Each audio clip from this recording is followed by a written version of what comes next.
Part 2. You will hear the head teacher of Rivermead School talking to a group of journalists about facilities at the school that are open to the general public. First, you have some time to look at questions 11 to 14.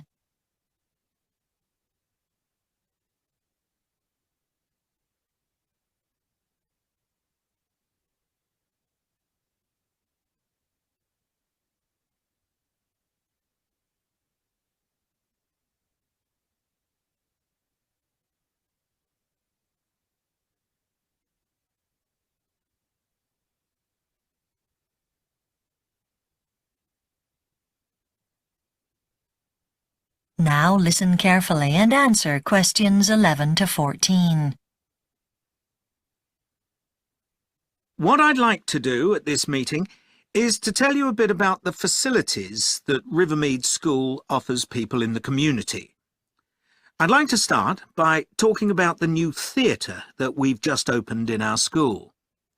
Its mission is to maximise opportunities for local audiences to experience productions of the highest quality. Amongst other things, this will involve offering a place where professional drama companies in the area can perform.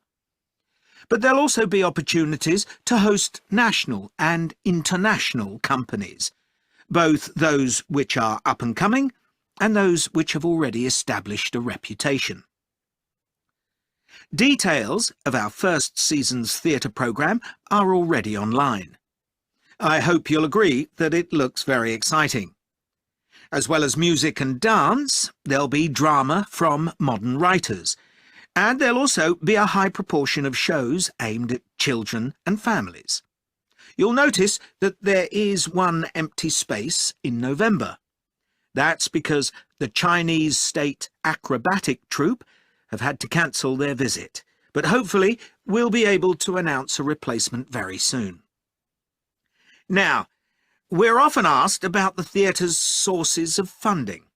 Well, a limited amount of money will come from various government subsidies, but the bulk of the revenue will be generated by the sale of tickets, which is one reason why we'd be grateful for your help in promoting the work of the theatre. In addition, there are opportunities for individuals to support the theatre on a regular basis through its sponsorship scheme. The benefits to donors include access to rehearsals and to show previews.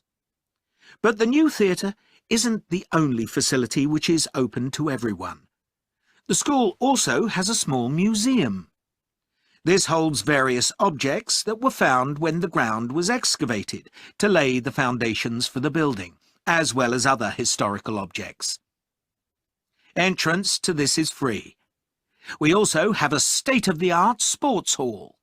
This is reserved for our students during term time, but anyone can use it in the school holidays.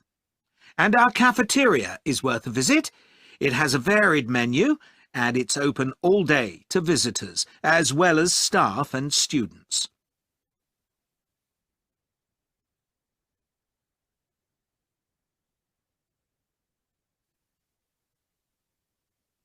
Before you hear the rest of the talk, you have some time to look at questions 15 to 20.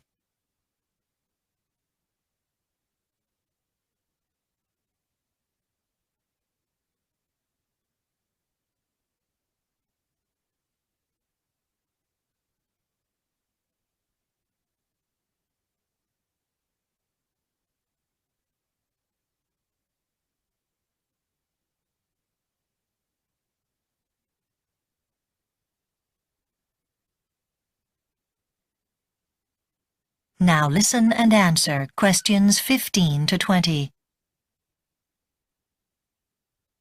Right. I'll just point out some things on the map of the school campus I've given you. First of all, the theatre.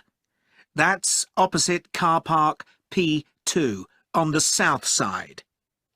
You're not allowed to park anywhere except in the car parks.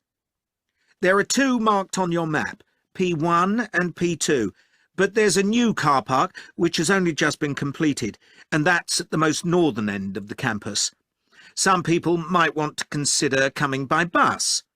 There's a good service from the city centre to the school, and the bus stops at the roundabout. That's where it turns round to go back, so you have to get off there. It doesn't go up as far as Park Road.